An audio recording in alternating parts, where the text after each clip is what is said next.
The Marvel Netflix universe comes to an end with the third and final season of Jessica Jones dropping this weekend. Netflix and Marvel cut their partnership earlier this year, and the streaming service canceled all 5 series within a few weeks of one another. Now, while Daredevil was arguably the most hyped of the Netflix series, I've always loved Jessica Jones the best. So while I'm sad to see it go, I'm glad it will be the last series to hopefully give some closure to all of these shows. Last season ended in complete chaos with the death of Jessica's mother and the destruction of the relationships with Trish and Malcolm. There's a lot to go over, so I'm splitting this recap into 2 parts. Let's go ahead and jump into part 1. Now beware, obviously there are major spoilers for the entire final season.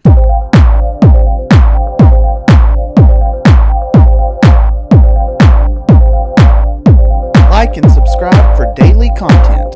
The final season begins with Jessica struggling to move on without her friends.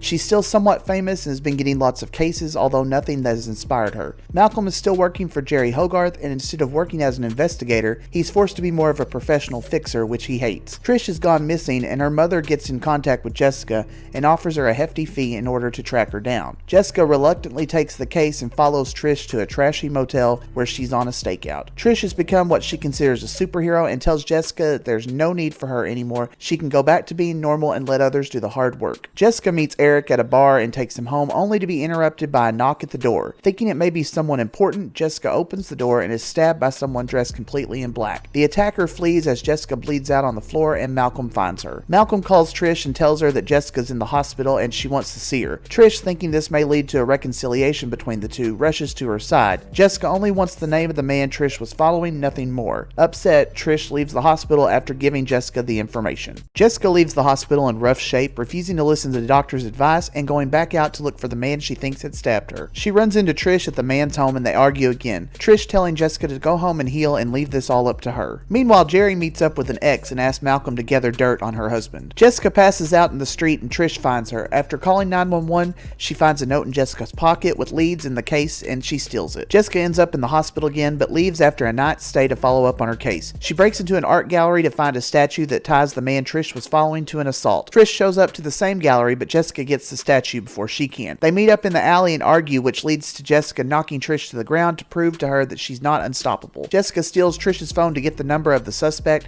and then arranges a meeting with him. Jessica slams a car into the man and questions him about his involvement with her attack, which he denies having anything to do with. She calls Trish and tells her the man had nothing to do with her stabbing and leaves him there for Trish to pick up and turn in for his part in his sister's attack. Jessica invites Eric back over and figures out that her stabbing may have been accidental, that someone was after Eric instead of her. He confesses to her that he owes money to some powerful people and he only has a week left to pay up. He also tells Jessica that he has powers. He can sense things in people like a low-level psychic. Trish offers her help with the case, but Jessica tells her they're not teaming up and to go find her own bad guy. Outside, Trish overhears Eric on the phone and grows suspicious. Eric returns to pay off his debt and Trish saves him. Jessica follows her case and ends up at a man's house. She notices that he seems to have an interest in photography. He walks in and pretends to be scared of her, but slowly reveals himself to be the man who stabbed her. He tells her how he's much more powerful than she thinks and then calls 911 and claims Jessica attacked him and that he's in immediate need of help. Jessica flees before the police arrive. She returns home to find a threat from Gregory Salinger, the man she spoke with earlier. He leaves her a bag full of bloodied cash.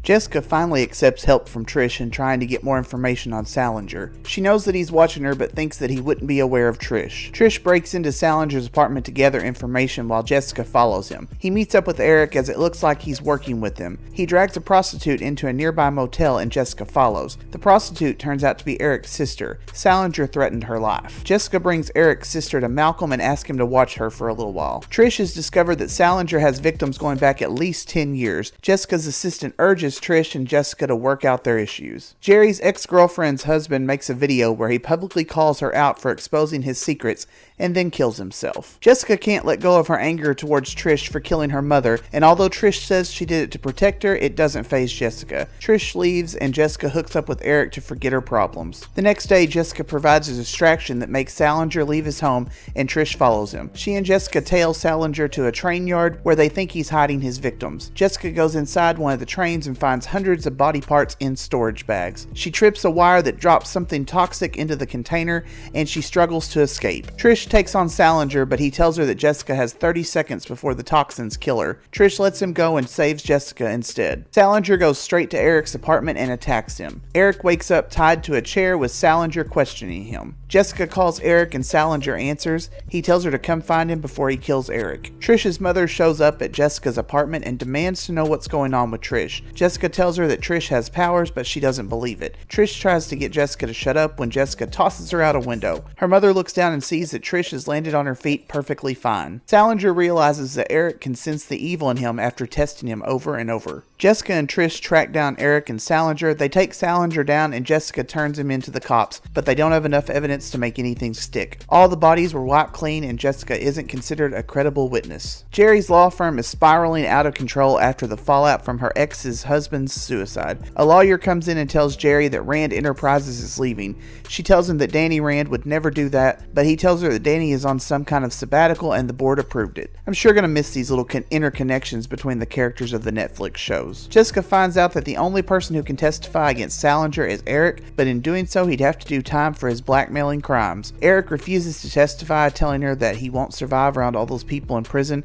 that he could barely survive being around Salinger for one day, let alone a prison full of bad people for a year. That's your recap for episodes 1 through 6 of the season. Stay tuned for the second half of my recap coming soon, and remember to smash that like button if you enjoyed the video, and consider subscribing for daily content. Thanks for watching.